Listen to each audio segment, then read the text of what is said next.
Welcome to the Fraudcast, everybody. This is a weekly session that we host, Vito and I, for folks in the e-commerce fraud and risk space, just to come together on a regular basis. And we talk about fraud trends that we're seeing in our data, things that are happening in the e-commerce fraud space. Vito shares a lot of his knowledge that he's accrued across many years in the industry, and it's a really great place for everyone to come together and talk about what's happening and also get advice, ask questions.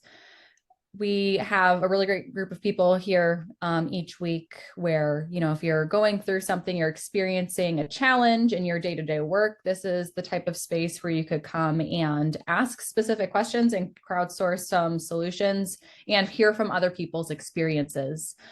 Every week, Vito kicks off our session with a little bit of food for thought, maybe some of the trends that we're seeing. But really, any topic is fair game. So like I said, if you have something that's top of mind that you're coming into this session with, please feel free to bring that up. You can put that in the chat. You can come off of mute and, say, hey, Vito, I have a question about this specific thing. That is totally welcome. All right. And yeah, I'll just hand things over to Vito to really get us into what we're going to talk about today. What is up, everybody? It's so good to see you again. If you hear the gravelly kind of thing, I didn't pick up smoking or anything like that. It is a post-Vegas voice. I don't know if any of you are dealing with it. Maybe I talk too much. I probably do. But yeah, we're back on the heels of MRC. And I see a couple of you that I know are Jamie. What's up? Thanks for coming out. Jamie and I enjoyed a fine seafood meal at Catch at the area. Still dreaming about the desserts that were there. But yeah, a few of us were at MRC. Some of us couldn't make it. But guess what? As much as I love MRC and it's so great to meet y'all and talk to all these people, I'm more of a sweatpants in the living room kind of guy. And that's why I'm so happy to be back here, because we are hanging out, doing our own version of that kind of talk. So I wanted to lead off, if I could share my screen real quick, I wanted to lead off with a little bit of bada bing, bada boom, a little recap for you.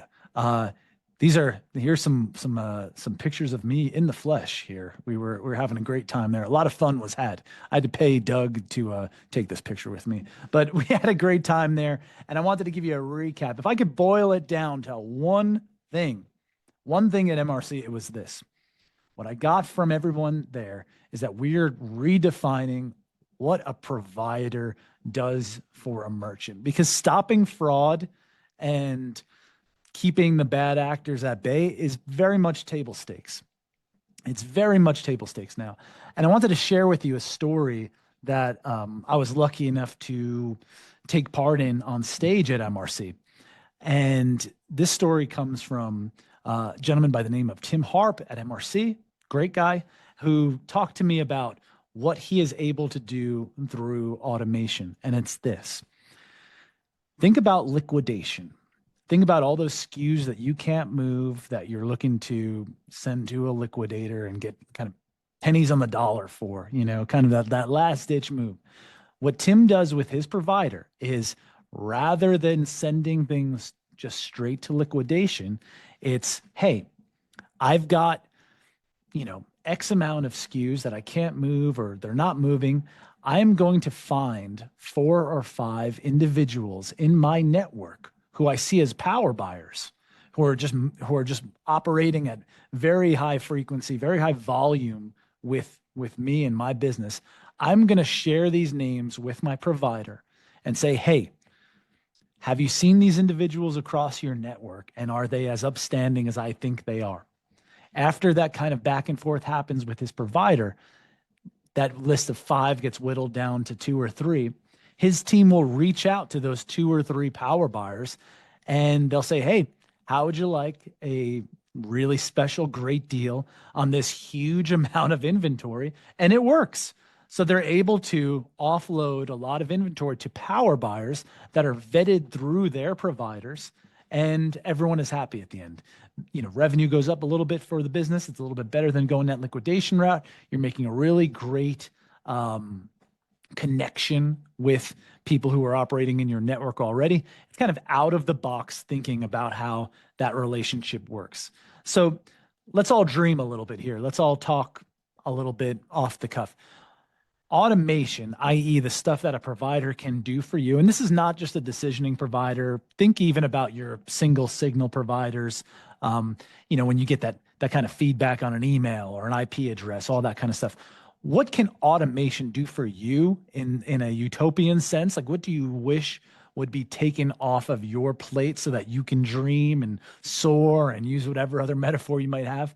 What's your wildest, most out of the box request or wish or something that you wish would happen in the world of digital e-commerce partnerships, especially with the ones you've already got with your provider? I'd love to hear that from you, because this was such a huge talking point at MRC that I think you can inspire us.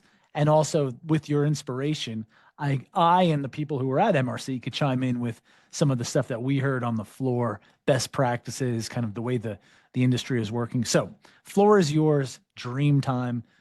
What do you see automation doing for you, or what's it not doing for you that you wish it would? Vito, I'll start. Hey, Matthew. Hey, yeah. For me, and it's actually something we're working on right now.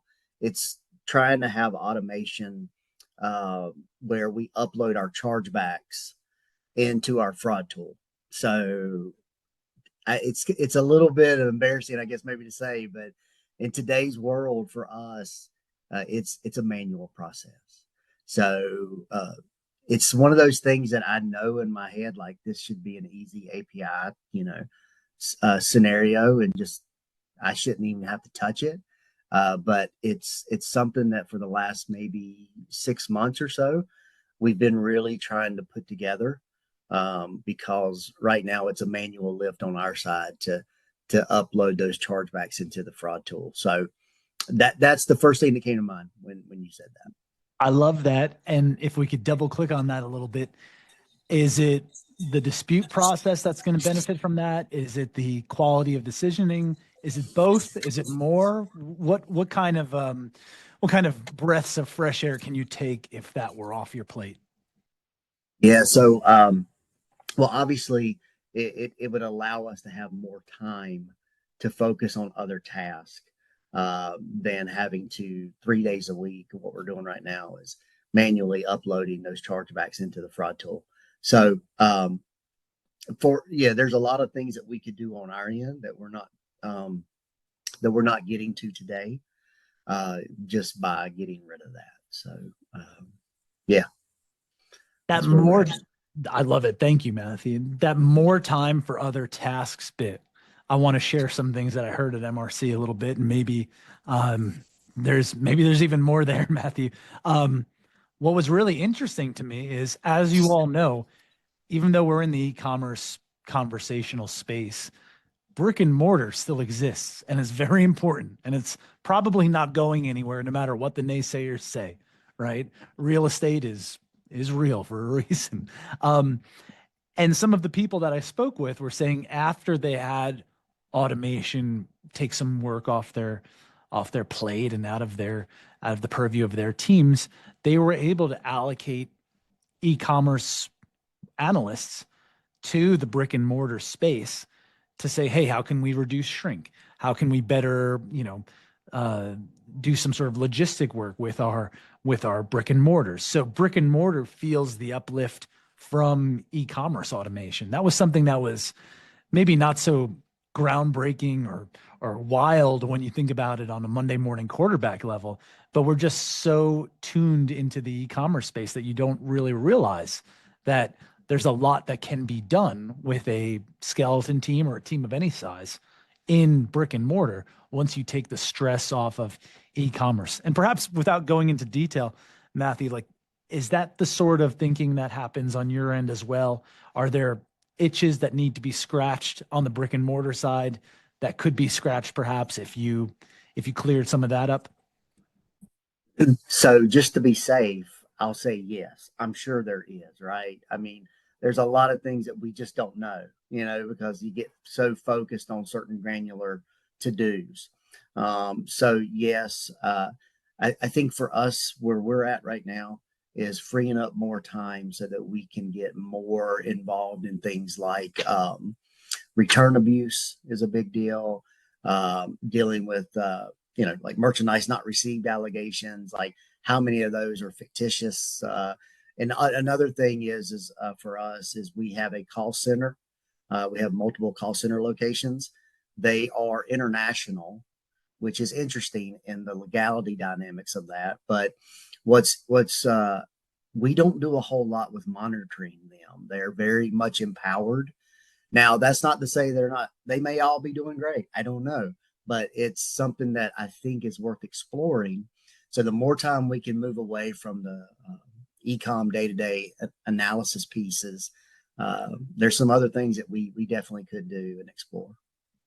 Amazing. Thank you for sharing that. The focus toward our loss leaders towards, I love that you brought up the call center, because the focus toward being human, the focus toward giving that customer support.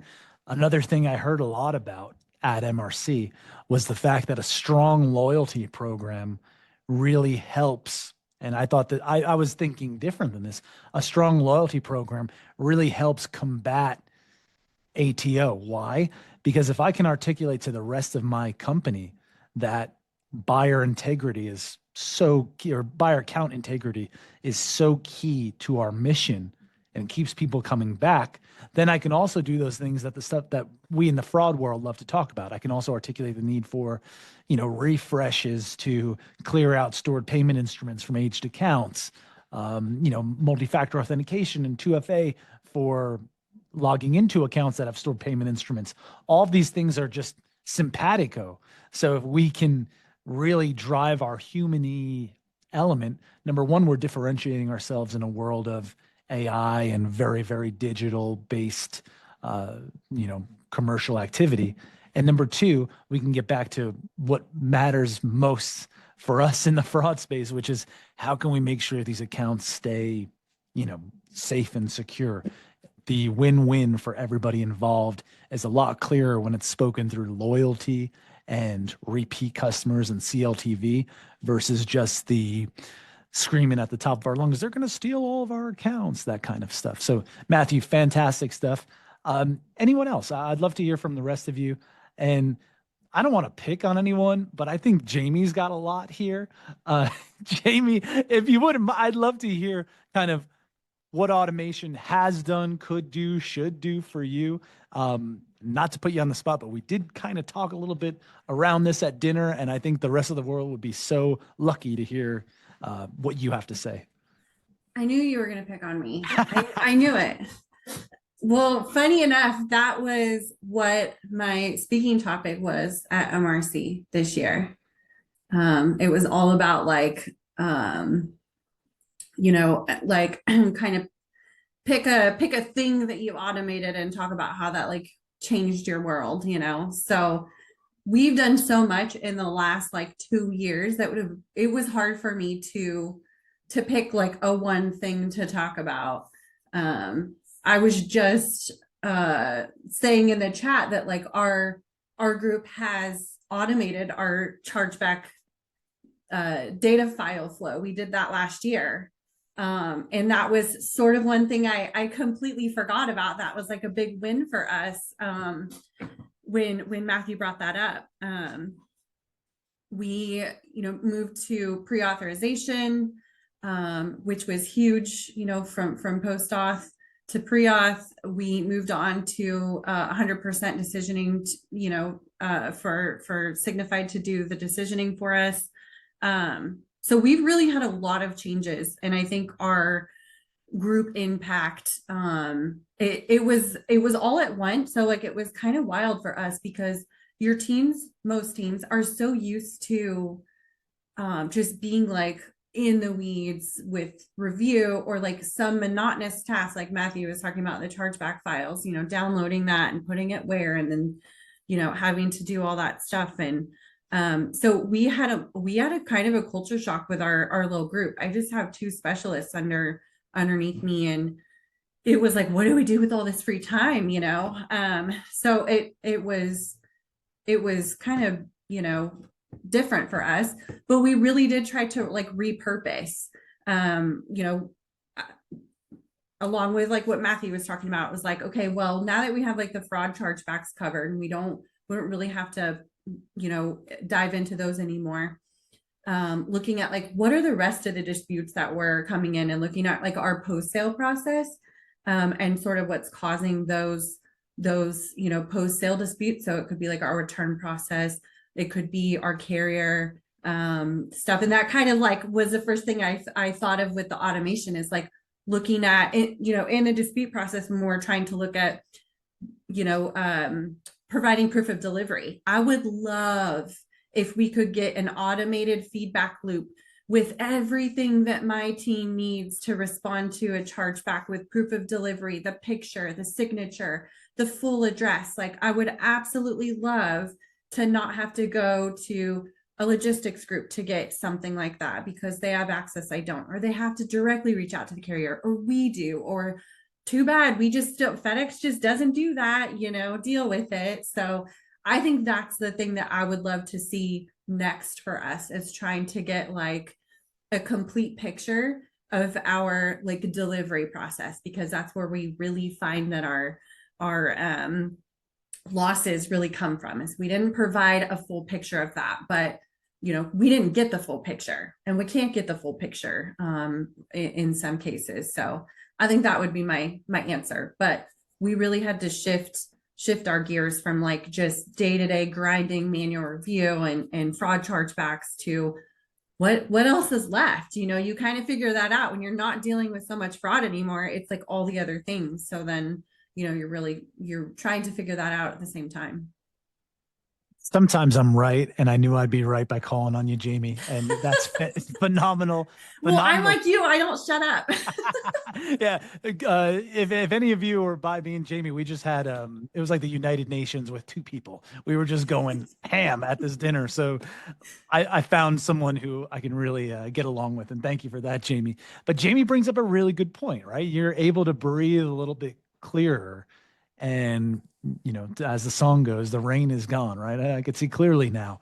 And maybe those things that were brought up in hushed tones, or as kind of, maybe your team gets around to this, now they start to be right there front and center, and you're starting to evolve your role a little bit. You're starting to evolve your purview, which is great for all of us who have to feed our families and have some sort of job security. There's more stuff to do, and we're able to bring a really great perspective from fraud fighting to the customer experience side, the return side. And you bring up the R word. Like, if I would be lying to you if I told you returns weren't every other word that came out of people's mouths at MRC. I think once I walked into the casino, I heard somebody on a phone call saying, returns. I said, I'm in the right place. So based on what Jamie said, I mean, does that ring true to anyone else? And I think, to keep Jamie on the hot seat, if this does ring true to anyone else, what kind of questions would you have for somebody like Jamie, who finds herself in this new world, the world that you hope to find yourself in? And maybe it would be, what would I do differently, or something like that? I'd love to hear from the rest of you. And I'm also going to call out the fact that Justin said, how wild are we getting with this provider request? Justin, as wild as you want. This is a safe space here. So floor is yours for anyone who's got something wild. I'll jump in if that's okay. I think, to make a comment on what Jamie says, I mean, this is not where I was originally going to go, but yeah, it would be wonderful if all the carriers took photos of delivery, and somehow there was some type of checked system where that was able to be matched and verified with some type of system that says, yes, we know that this is the right, picture or visual that belongs to this address. And there's no more ifs, ands, or buts, or because we could have a photo from a carrier of a drop off, of a picture of a package drop off, but customer can say, oh, that's not my place. And then I guess you could dive into Google Earth if you wanted or stuff like that, but it'd be so much nicer if things were simpler in that aspect. What I was gonna say, and this is real pie in the sky, and I know some of this stuff exists, but it would be awesome if every order that came through, on our platform, was identified by some type of system. The entity, the customer says, "Hey, we know who this is. This is so and so. This is their age.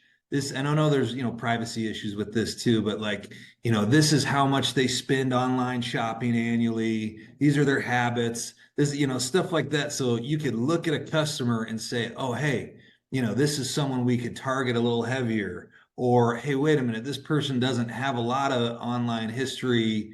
Maybe we look into this a little bit more. Oh, okay, they're a little older of a person. Maybe they just don't shop a lot." Just stuff like that could help you understand who your buyers are a little bit more, and how you could market to them a little bit better and a little differently, and also help to maybe pause for fraud or any other questionable situations like that. So that would be one of my wishes.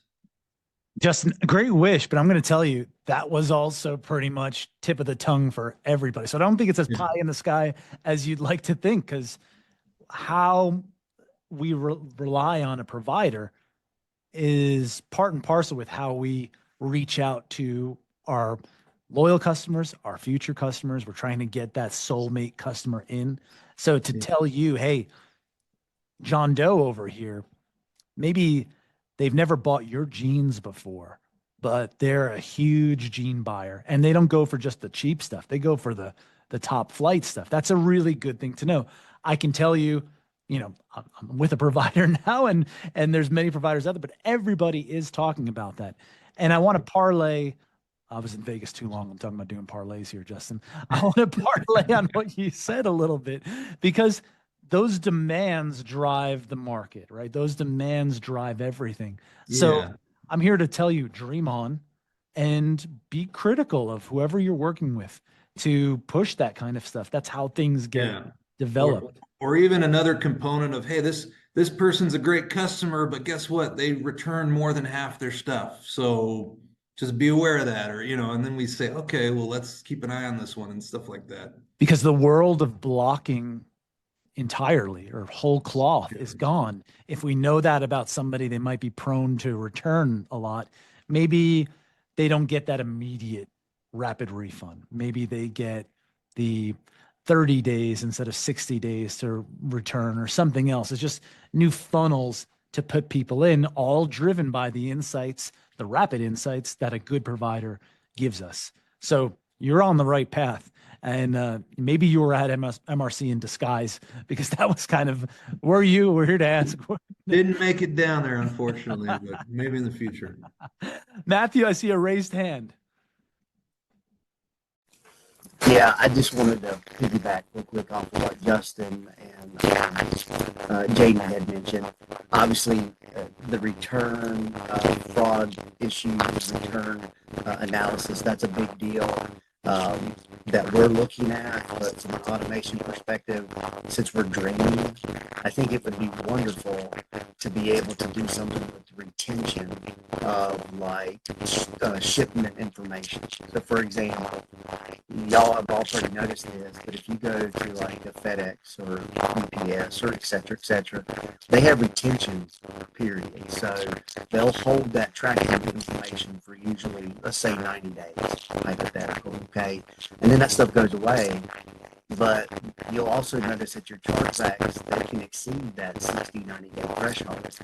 So the one thing that I have been chewing on with IT is, what would it look like in a dream world to be able to have the moment the packages are delivered, all that tracking information gets immediately captured and it's held in some sort of like historical vault, for, let's say, 2-3 years, whatever statute of limitations you want to set on it. Because that's something to where me and the team, we struggle, because there's going to be times when you get these, I didn't receive my merchandise allegation, and it just so happens that it happened maybe 4 or 5 months ago. that you're getting these disputes. And unfortunately, we're finding that you don't have the tracking information that's available anymore. So since we're dreaming, Vito, I just want to call that out. I think what Jamie and Justin were mentioning, I have the same type of issues as well. I love it. I'm no legal expert here, so this is not legal advice, right? But there, you alluded to some of the data retention things, right? But look what we're talking about now. If we're talking about retaining that information, we're talking about automating a decision workflow that goes outside of just, is this a good IP address? Is this a good email address and all that kind of single signal stuff? And we're talking about, can I rely on what they've done with us in the past, which doesn't seem too pie in the sky. And when I say things don't seem too pie in the sky, I'm not knocking everyone here as a dreamer. I am just saying we're there. We're there. So keep on dreaming. I think you're in the right path.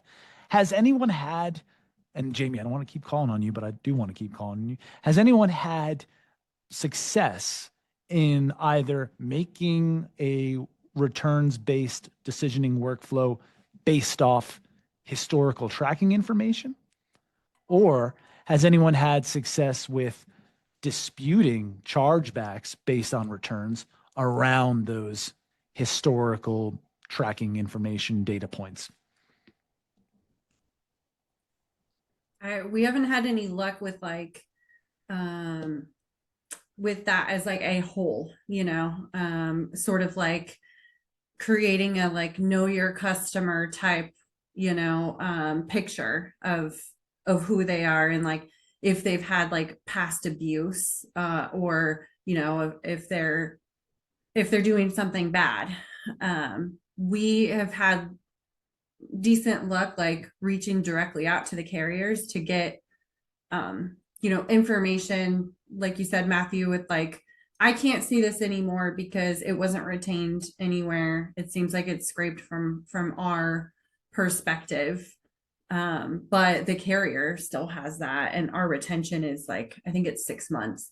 So you might want to reach out to the carrier and see if they can, hang on to that longer for you. But that was sort of our process for that. But we haven't really been able to paint a picture of like, who the customer is, or automate that like some other merchants have. But our operations group sort of, I think it's like Power BI or some sort of power tool that they're using that is looking at the like automating our return flow, because there's so many manual touches that we have to like go through. Like, was it this carrier or was it this vendor? Because we're drop shippers. So we source from a vendor or from a Ferguson warehouse, and then we ship it directly to the customer. But our return process is like exactly that, based on the vendor. Some vendors don't take returns. So if you set up a return for that product, then we have to go this route with it. Some vendors don't accept anything if it's been opened. And so we would send it to like liquidity, right? If it's been opened. So almost every vendor has like a different, flow that they go through, different like, requirements that they choose to take back or not take back or whatever. So our operations group is working on sort of streamlining that, instead of having like a person go through the flow of that based on like the product. It's sort of that decision tree. If a return is created, how old is the transaction? Is it past the policy? Do this with it. If it's not past the policy, go down to who the vendor is. And then, per the vendor, here's their policy, follow this. I mean, it's totally is like a decision tree flow chart thing. So that's sort of what they're working on doing, and like simultaneously like running that in the background, and then checking each of those like transactions to make sure that they're correct, they're following the right flow. So essentially, I think future state is probably pretty soon, because it's very accurate, is like automating that almost entirely, but then having like a bucket of, ones that you either spot check to make sure that the system's accurate and doing what it should be doing, and or like having ones that maybe don't fit into any buckets, and then those go to like a review person or something like that. So that's kind of essentially what our operations group is working on at the moment. Telling you, Matthew, I think you got a new friend here in Jamie for a number of reasons, but that's a really cool decision tree to go down.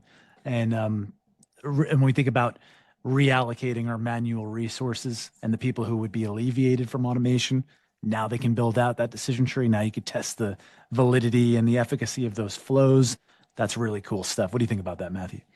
Yeah, I think Jamie's probably already tired of talking to me. I've already spoken with her twice before on it, but yeah, it's very, very helpful, and I'm thankful for the recommendations and suggestions. Yeah, it's not really like, it's not useful when you're talking about like knowing, like the customer base, I guess. It's just useful for like, if you have a complicated post-sale return process, we have so many wraps that we go through. So it's not really looking at like, is this person a potential abuser? Like, it's not flagging them. There might be some potential in the future to like add that type of logic to this, to say like, how many have they had? Because yes, maybe they're becoming an abuser, of some extent, but we're home goods, so I mean, it's plumbing and lighting and stuff. And sometimes people do that. They might buy 3 kitchen faucets just to like see the finish, make sure it matches something or whatever. But we're not really in the business of like wardrobing,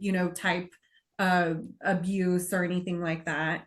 But yeah, it's just more to streamline our complicated post process, I guess, and less so about like who the person is, what type of customer they are, and should we let them go a particular route. I use my faucets seasonally and I just return them. I just like to keep the water fresh around here. Justin, I see you got a hand raised. Of course you do. Yeah, I'm sorry, guys. I've just been doing some dreaming here while Keep it on, keep going. And I like, once again, I don't want to get too utopian society, George Orwell, Brave New World, 1984 on us here, but like, I'm thinking of a scenario the other day. This was a couple weeks ago. We had a customer who, probably had a couple $1,000 order. There were some issues. I don't know if this was something where, I can't remember if they were trying to order something around the holidays or not. They ended up returning the entire order. And when the order got returned, it was over a threshold to where we said, hey, we need to verify that all the items have returned. And our 3PL, or reverse logistics provider, marked that, hey, there was one item missing out of several, maybe a dozen, maybe more.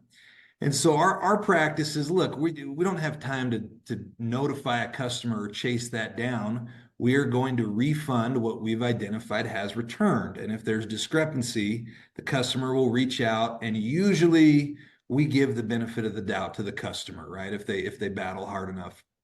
So in this particular case, it had been escalated to me because the customer had reached out, support had said, well, here's what we have, but we can take care of you. But a chargeback had already been opened, and it was on American Express. And from how I understand it, it's American Express, it's like an all or nothing, right? It's like, hey, I'm charging back the entire purchase or nothing at all. And in this case, we had already refunded, I think, just about everything except maybe $100. And so I spoke with this woman on the phone. I felt strongly this is not someone, trying to commit fraud or take advantage of us.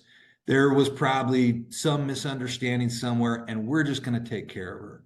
But I told her, I said, unfortunately, there's an open chargeback, and I cannot refund, via Shopify money back to you through this channel. It's been frozen. It's been paused because of the dispute.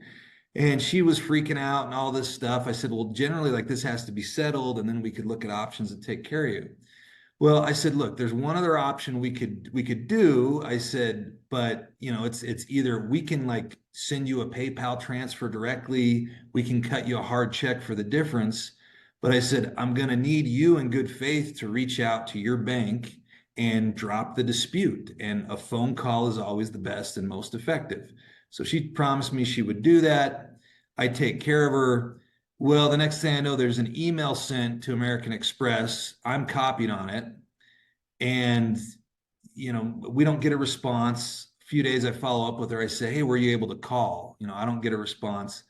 I then get a call from American Express saying, hey, we saw your email and phone number copied on this thread. We're just letting you know that, like, we're not the right department that handles this. Like, your customer is going to need to call this other department. So anyways, I'm sorry this is long-winded, but I call the customer back. I say, hey, like, I got a call from American Express. They said, we can't do it. You've got to call this department. Bottom line is the customer was not cooperative. Now, once again, I don't feel like this is someone trying to take advantage of us and the dispute is still pending. But in my mind, I'm thinking, well, if this is decided in their favor, they're going to get a full refund and most of the refund that we've already given them. And then we're going to have to chase them down to try to collect some funds. And so I wish there was a way that you could mark an entity or a customer as like, hey, we've had issues with this customer. They're not cooperative. And in some wild world where someone has a score and they have better perks or privileges if they have a better, higher e-commerce entity score with merchants versus people who just are not cooperative and thinking, well, I got what I need, I'm good, cozy earth can fend for themselves. So that's my soapbox. I'm sorry for taking such a long time. Please, Justin, never apologize, because now you got my almonds activated here. And I love your dreaming, but I don't think you're very far off. You might actually be in the ballpark right now, because many providers, I would say, some that are listed on this screen right here, do that kind of work where any sort of flagging across a broad ecosystem will surface in your current console, your current view. Hey, they've never been bad with you, but they've been bad here. And define bad, it's not just they stole some credit cards and did something really rotten, but they did that little move like you said. I'm just, and you like I said, you activated the almonds here. Someone else, I know somebody else in this call today, and someone who's not named Jamie. We'll keep your voice straight, Jamie. Someone else here in the call today has definitely dealt with that good faith move that backfired on them, where you had the conversation, they kind of gave you the little wink and nod, like, yeah, I'll talk to the card company and I'll stop the dispute. And then lo and behold, you're left with the dispute and the good faith payment that you've made them. Has anyone found a more reliable way of going about that, contacting the customer to contact the bank to end their dispute and to settle things mano a mano versus through the powers that be? Someone else has a story here, and I'd love to hear it.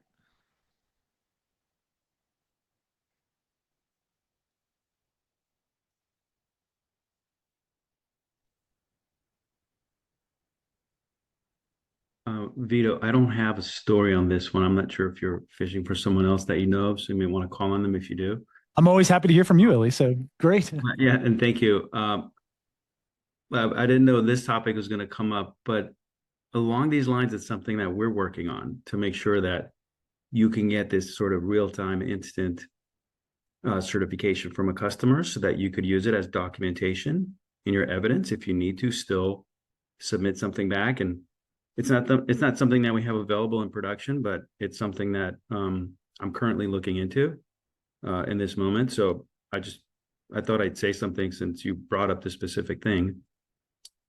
So anyway, if you want me to talk more, let me know. Or please do, because again, I'm here to say the world of the future is today. The jetpacks we were promised are on our backs, actually. So Illy, show us what that jetpack looks like a little bit for this next way of stopping these disputes or getting these disputes taken care of without having to go through the whole rigmarole. Yeah. So look, the idea is that if you're talking to a customer right now and, oh, hi, Lisa. Sorry, just seeing friends. But, hi, Lisa. Anyway, the idea is that, look, if you're talking to a customer and you want to resolve it, or maybe you're not talking to them, but you need to reach out to them to resolve it, having a system that actually has kind of e-sign components in place and certification that a conversation has happened or an agreement has been made. So you have an instant contract as to what was decided. That would be helpful in making sure that you can then take that evidence that then is created, saying, look, it's e-signed, we've resolved it with the customer, here's the resolution, here's what we've come to terms with and agreed on. This chargeback is no longer valid, it's void, right? Because we've resolved this situation. Something along those lines is what we believe would make sense, because then you essentially have documented proof that the customer has agreed to that you have a resolution. So I don't know, I'd like feedback from the group if that's something that they're interested in seeing and if they find that valuable. Justin, would this have made life a little bit easier there, do you think? Yeah, in this particular case, for sure. I think that would have been helpful. If I just would have said, hey, I'm going to send you something. As soon as you could sign it, we'll get you that, missing refund or that piece that you've been waiting on. And then we'd still love you to reach out. But if you can't, right, then when we have to file our rebuttal or challenge of the dispute, we have that document there that hopefully holds some weight. Yeah, and just to clarify here, we're not looking at send it out and get it back later. We're looking at, I sent this to you right now. It's on your phone or email. Click the following. Go through a super brief agreement. But because of e-sign and the way the agreements work in that case, you can actually get that taken care of in seconds. I think that would be so interesting. We do try to get something in writing. So like, even if you contact a customer by the phone and like you kind of come to that agreement, because we do something similar, Justin, where the returns process is what's in the return. It could be an entire pallet of products and maybe one thing is missing or something like that. And so we'll give them credit for everything that has been verified to be returned and just give them that full, not full refund, but the refund for the returned item. So there might be a balance, which we then get a chargeback for, which is for the entire transaction amount versus just the missing piece of that refund.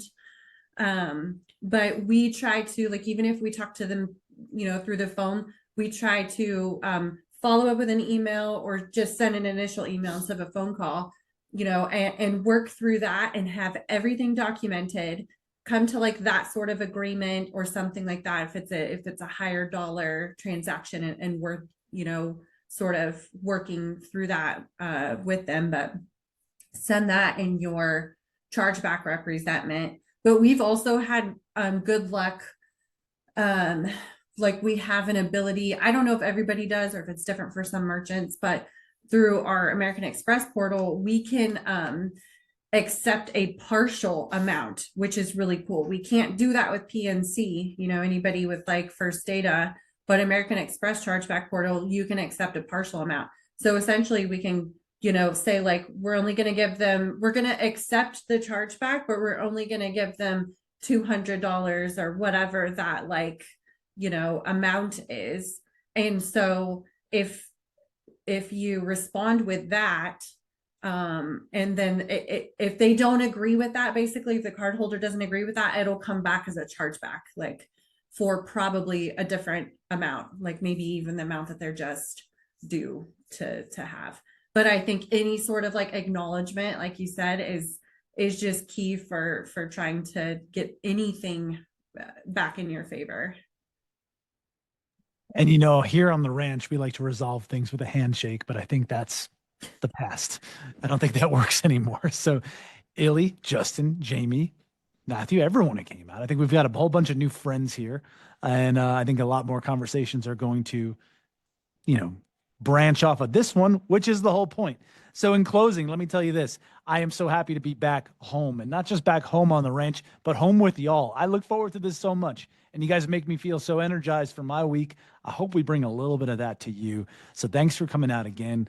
For everyone that I met at MRC and everyone who's back here, it's been great, but I'm even more excited for what we're going to get accomplished in this space versus in that smoky pool hall in Vegas. So next week, I am going to go pretty deep with some crazy things that we're seeing now coming out of Vietnam and the Dominican Republic that I think will be a real treat. But I think the MRC talk was a little more important than that. If you think of anything in the days that come that you'd like to see covered here next week, feel free to reach out to me. You've got my LinkedIn in the chat. My name is very easy to spell, and you can always find me anywhere. So thank you so much for a great conversation. I look forward to seeing you all next week. I hope you have a beautiful rest of your week, and take care, y'all. Till next time. Bye, everyone. Thanks, guys. Thank you.